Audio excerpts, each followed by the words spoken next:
Улсын ерөнхий прокурорын газрын хэрэглэх газрын дарга Ганслан байна. За гишүүний асуултанд хариулъя. За прокурорын байгууллага дээр 2013 оноос хойш удаашрсан дүүргүүдийн нэгдсэн барилга гэсэн нэг барилга явж байгаа. Энэ 13 оноос хойш ингээ үргэлжлэн явж байгаа барилга юм байна. За энэ барилга дээр 2026 оны төсөвдөр 15 тэрбум төгрөгийн өртөг төсөв суулгахаар санал өгсөн. Энэ маань бол одоо дэмжигдээд явж байгаа.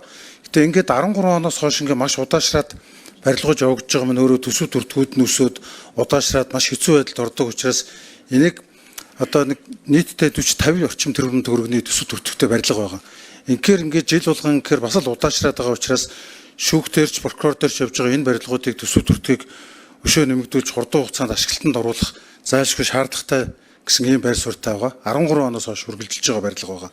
За прокурорын байгууллагын хэмжээнд гэхэд 1940 онд ашиглалтанд орсон байртай ингээ явж байдаг. Сүхбаатар дүүргийн прокурорын газар огт байр байхгүй, сургууль судалгааны хөрөөлөнгийнхэн байранд үйл ажиллагаа явуулж байдаг. Энэ мэтлэнгээр ингээ прокурорын байгууллагын хэмжээнд бас хэдийгээр одоо байр савны асуудлууд шийдэгдэж байгаа боловч бас бүрэн гүйцэж чадахгүй ийм төвөгтэй нөхцөл байдал зөндөө байна. За чуулганы эхний асуудал дээр ч гэсэндээ прокурорын байгууллага дээр эхний уралдаан дээр баахан барилга барьж яах гэсэн асуудлууд яригдж байсан.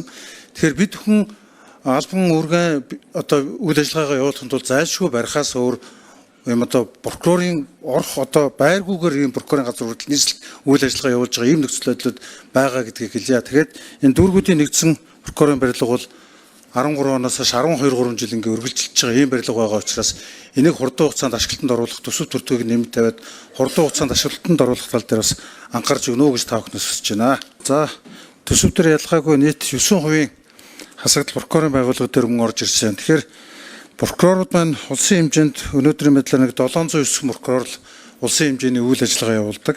За 793 ажилтан ингээд нийт 1502 оронтой тохиолдол үйл ажиллагаа явуулдаг байгууллага. За тэгэхээр энэс 9 хувиар хасагдана гэхээр нийт нэг 132 оронтой хасагдчихж байгаа. Тэгэхээр прокурорууд өнөөдөр ажлын бид нэр 5 өдөртэй байдаг бол үнэхээр 6 өдөр сууж нэг өдөр нь заавал илүү ажиллахгүй бол ажлаа багтааж амждаг. Ажлын 6 өдөртэй. Өдрийн ажлын үргэлжлэх цаг 8 хуулиараа байдаг бол бид нар нэг 10-аас 12 цаг сууж ээж тухайн өдрийнхээ бас нэг тодорхой хэмжээний ажлуудыг нугалдаг ийм ажил ачаалттай ажилтгаа. 709 прокурорын хувьд улсын хэмжээний.